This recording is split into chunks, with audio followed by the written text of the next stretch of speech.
Welcome to the True North Compliance Podcast, where we discuss regulatory and compliance issues for Canadian business.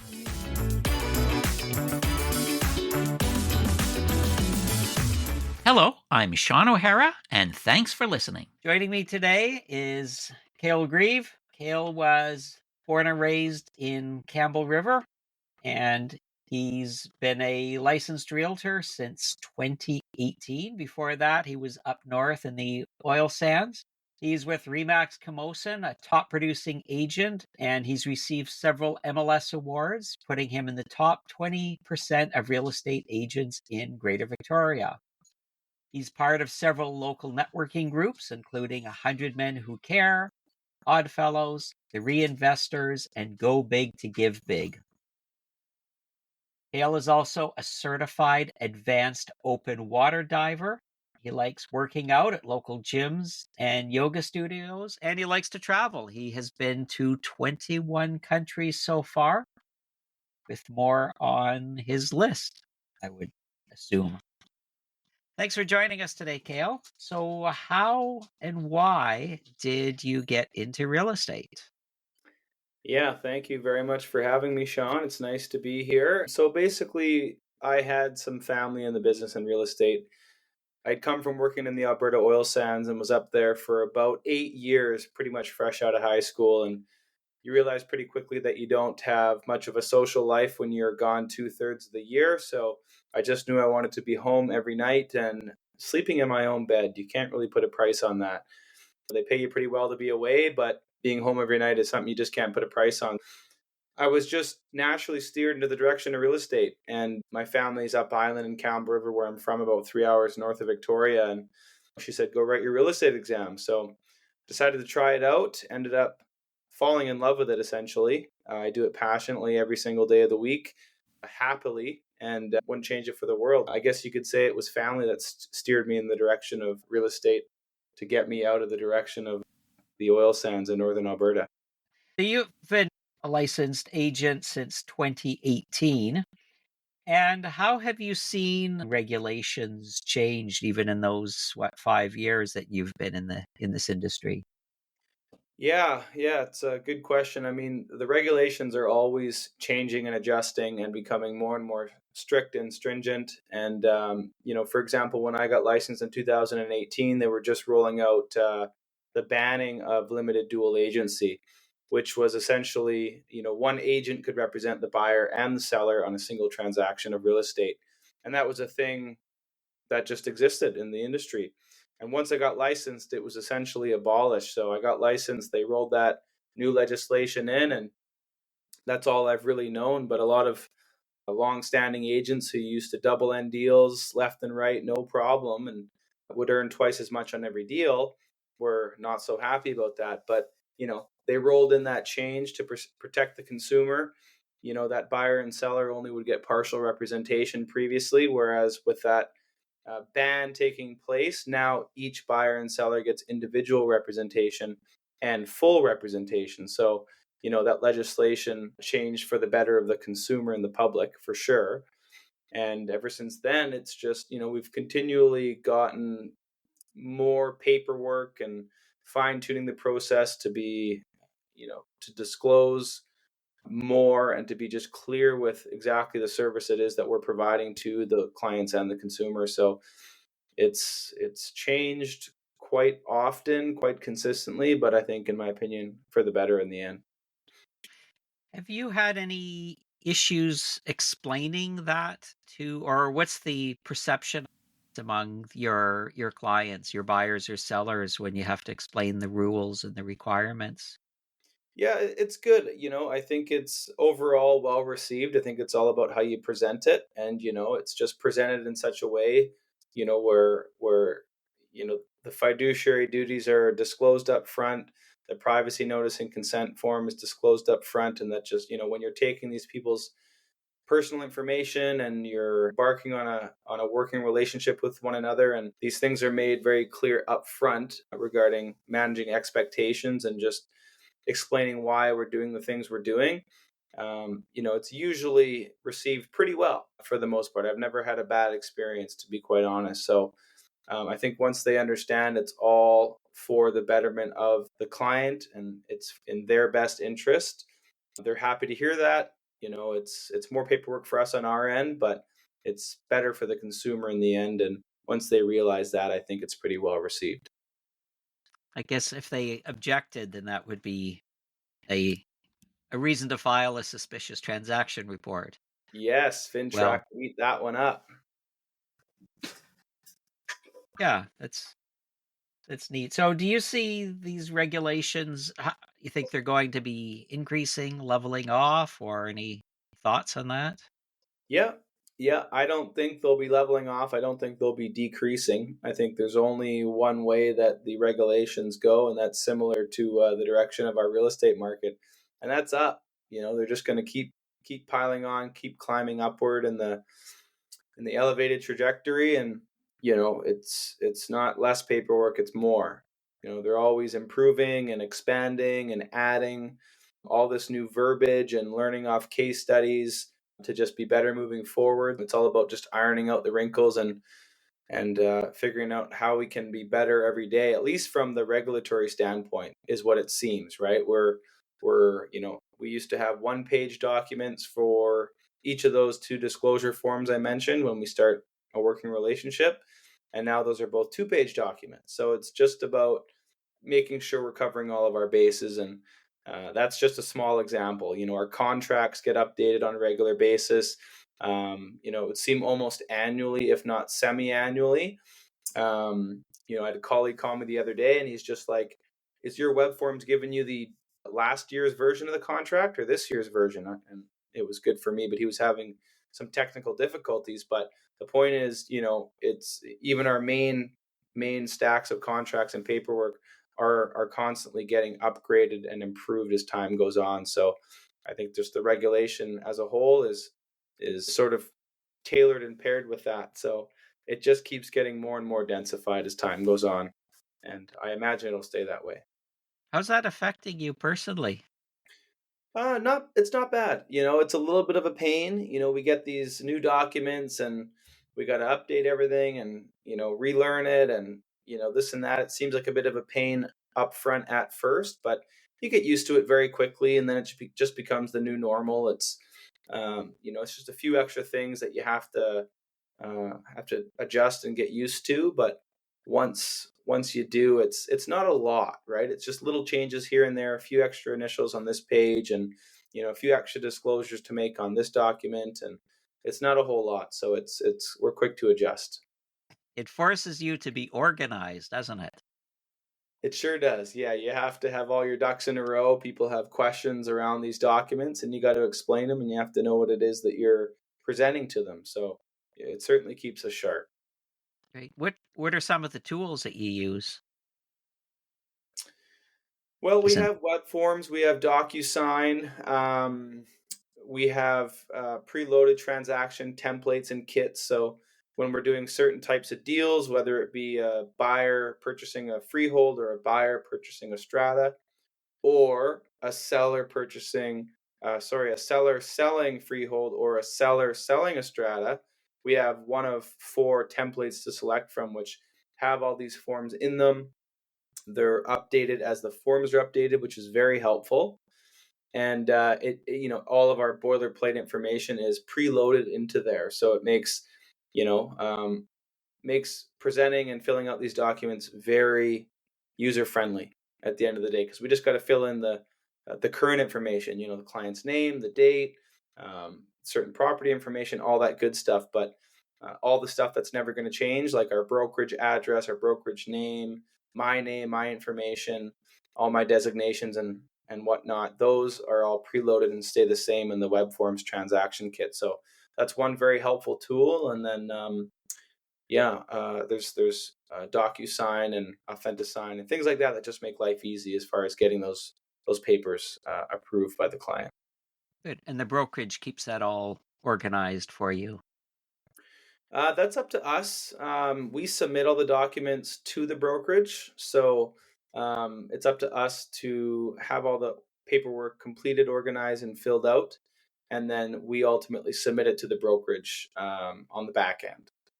So they're the ones that sign off on it. They make sure all our I's are dotted and T's are crossed, and if things need adjusting, they'll let us know. But they have the final say and the final sign off there. Good. Have you been through an audit personally or witnessed one? Like No, either FinTrack or BCFSA? I have not, but knock on wood. And hopefully the day doesn't come. But Remax is pretty diligent with making sure all of our ducks are in a row and that we're compliant and we're following all of the regulatory protocols and mandates, and making sure we have no stone left unturned as far as paperwork and verifying clients, work history, um, validity, and just making sure they're in good standing and they are who they say they are. So no audits yet. If the day comes, I think we'll be very prepared, and we'll pass with flying colors. But yeah, have not had to personally go through anything like that so far. Good. They're scary things, potentially. Huge Yeah, fines. I wouldn't want to go through that. No. Huge crippling fines, potentially. Yeah, that's what I hear. Yeah, it's just a big headache, a big pain in the butt, and nothing nobody wants to go through, right? So far so good. It was interesting, and one of the recent BCFSA audits was interesting to find that even though the agents and the brokerages were not involved in any fraud, they were still fined because they didn't do their due diligence. They weren't as careful as they could have been in checking the IDs and checking into the whole situation too. So Yeah, not that we'd call these honest mistakes, but the onus is certainly on you as an agent to very much be on top of everything. And if anything isn't above board, then to at least be aware, if not to report it or indicate it. yeah, exactly. Yeah, you hear about the odd horror story across the industry as a whole, and they certainly make sure all of the brokerages, at least ours, is aware of that example, right? They'll let us know. They'll say, "This happened. This is the extent of it. This is how bad it can be. This is what we're trying to avoid. Let's learn from this. This is real life. This happened, in this location to this brokerage. So, here's what we got to look out for, essentially, right? So we do learn from those, but yeah, we certainly hear about them when they happen because we want to do what we can to avoid that. It's constantly evolving too. That's what I'm finding as I learn more about this. There isn't necessarily a clear guideline. There's a chunk of let's go look at and the regulators will go back to the legislation to interpret the legislation a certain way and then pass that on to the brokerages who have to pass that on to the agents. There's a lot happening in the whole side of it. Yeah, definitely. We have to know who we're dealing with. We have to know who we're helping. We have to make sure that they're vetted through and through, because a lot of people are not who they say they are, and their intentions are not what they lead you to believe. And there's a lot of things going on in the back end that we have the potential to catch. So it's certainly we're certainly exposed to it from time to time. So just kind of knowing what to look out for and being able to read a red flag when one presents itself, can make sure we're doing our part. A couple of years ago, you switched brokerages, and I'm curious as an agent, what criteria goes into when you select a brokerage? Yeah, so every brokerage in town offers a different experience, right? Depending on what an agent is looking for, if they're just self managed, if they want to be a part of a team, if they want more support, if they want more training, if they want cheaper fees.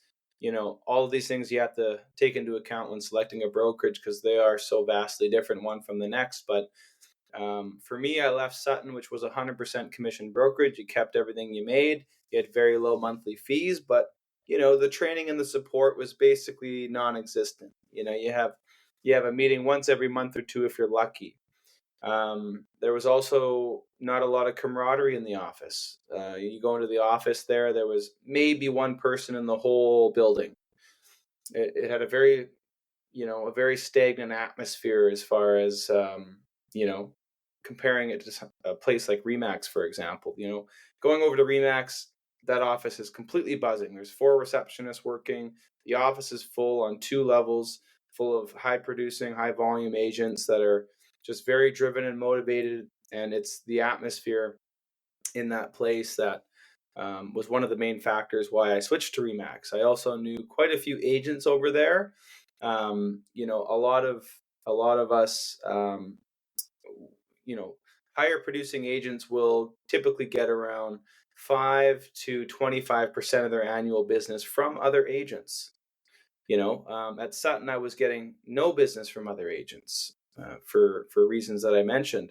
Whereas moving over to Remax enabled me to open up that door, pick up that 25% I was leaving on the table.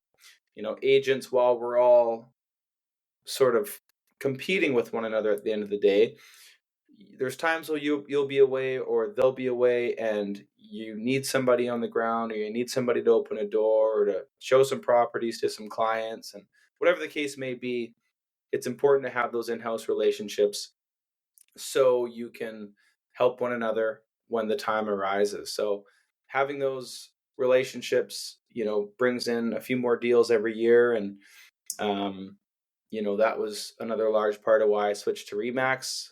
Also the brand, for me, it was just the in-house relationships that I wasn't getting at Sutton specifically, but there's a pretty long list of pros and cons when you compare Sutton to Remax, for example. But everybody's got to do their own due diligence. Every brokerage is different. Those are just the 2 that I've had my experience with in the last 5 to 6 years. Nice. That's a good endorsement of Remax. Do you feel that they help to protect your license or protect you as an agent with everything they provide?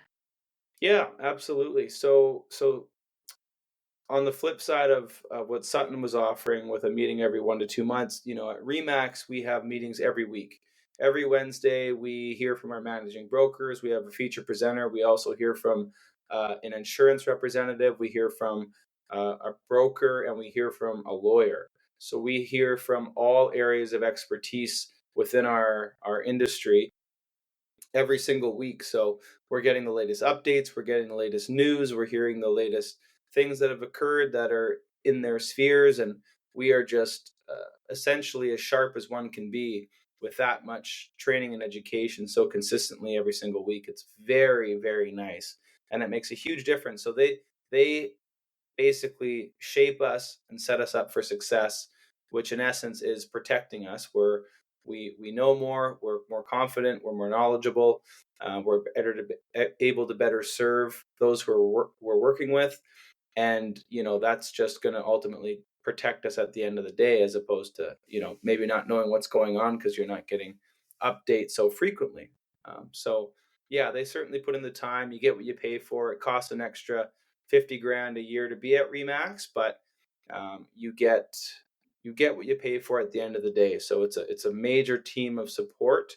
And if you ever need anything at all, somebody is there to support you and making sure that you're doing everything properly and correctly, and you're not feeling like you're alone out there. It's certainly nice to have the Remax team behind you. So it's a very experienced team, which makes sure we're not anywhere we shouldn't be, and we have the protection that we need if we need it. Nice. That's excellent. That's a good endorsement. So that's the Remax Camosun on office on Chatterton. Yep, north end of Quadra near Royal Good. Oak. I haven't been in that office in years, but I used to go there quite a bit. Yeah, it's right next to Sutton. Yes. And Rare LePage is further down. You got it. Yeah. Yeah, that's quite the the real estate corridor in that part of Victoria. It is, yeah. One of the things I've learned through dealing with real estate agents is they always have to be in communications, always in touch, and they're inundated with emails. I'm curious some of the tools that you use to communicate, because I noticed recently we were together and you had to handle a deal and you pulled out your laptop and you did what you had to and then you texted something off. So curious all the different tools that you use to stay in touch and help run your business. Yeah, so from realtor to realtor, we communicate through a program called Touchbase, which is just an app, but that's essentially how any realtor can contact any other realtor, inquire on a property, check in, or send a message, and or collect contact information if we need to give them a call or shoot them an email. So Touchbase is a very useful tool that's probably used by every agent in the city whenever they have something to communicate for a buyer or a seller to another agent. Um, and that's going to be our primary means of communication. I would say, as far as other tools go, um, good old fashioned email works well.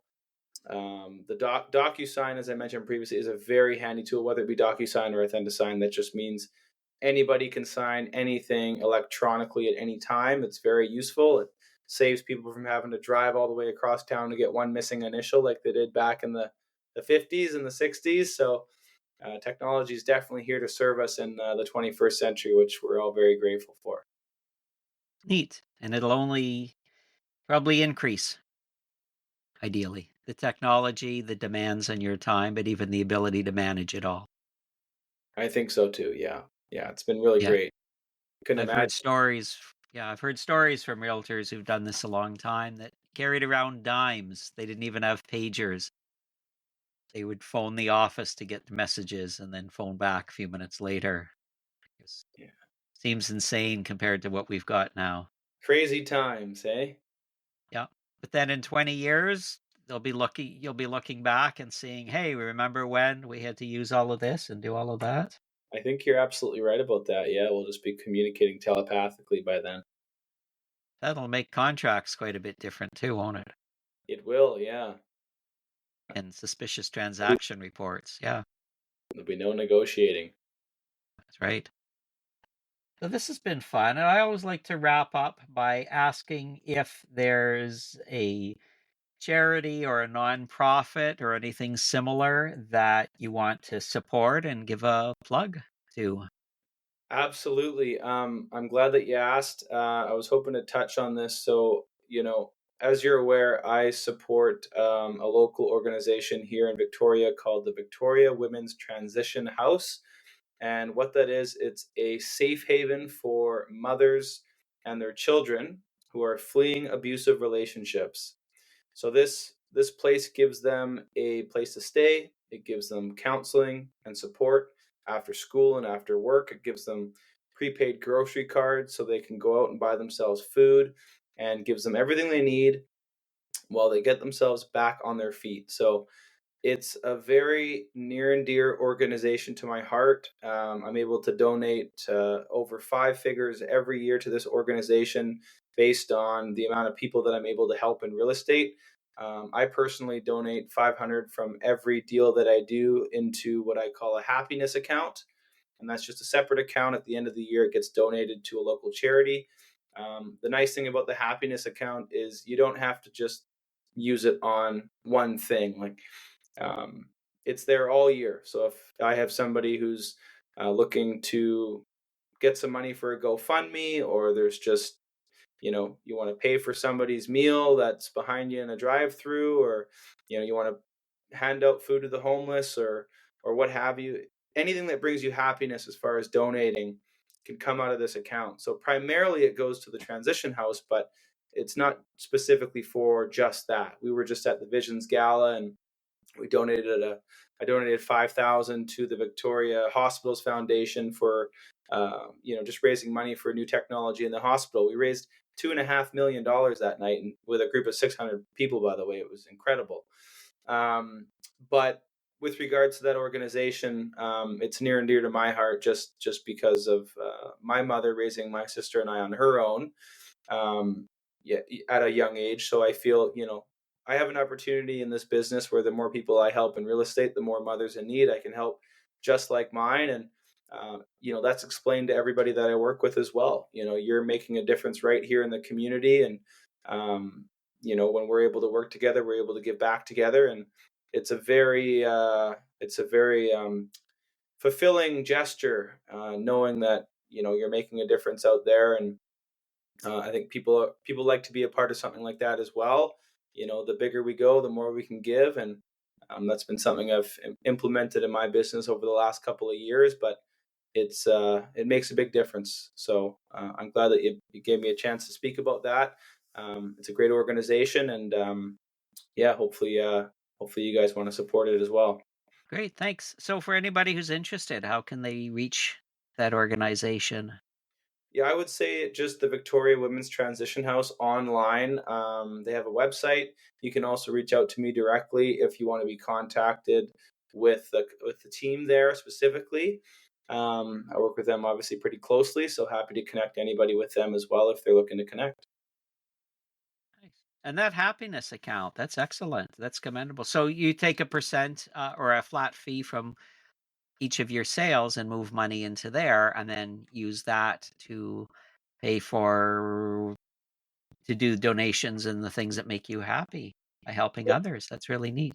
It is neat. It's a really cool concept that Randy, the founder of Go Big to Give Big, just kind of talked about, and I guess created, but shared with our group. And I thought that was such a good idea. Instead of just allocating X amount from every check and setting it aside and donating it at the end of the year, you have this account where you can use it for anything that brings you happiness with regards to having a giving component or giving back in some way. And you just notice it. You have that account there, and when things come up that you think about, and whether it's people asking directly or indirectly, or you just noticing an opportunity where you can give, you have that account. And you can spread it around essentially, right? So it's no different than the amount you were going to give at the end of the year. It's just being able to spread it throughout the community in various areas. It's a really nice feeling. Good. It also helps you keep track of it Yeah. to know that it's there. Excellent. hmm So just to wrap up, how can people get a hold of you? What's what's a good way to reach you? Yeah, pretty easy to track down on Facebook and Instagram. Just my full name, Cale John Grieve, are my handles on both of those, and they can just reach me through Remax if they'd like as well. I'm pretty easy to contact. There's not too many Cales around town. That's Cale with a C, and not like the lettuce, as most people like to refer to. But I mean, it's easy to remember. It's just like the lettuce with a C. So yeah, I look forward to connecting with anybody. Great. Thank you so much. Thanks for being a guest on our podcast. Thanks for having me, Sean. I appreciate it.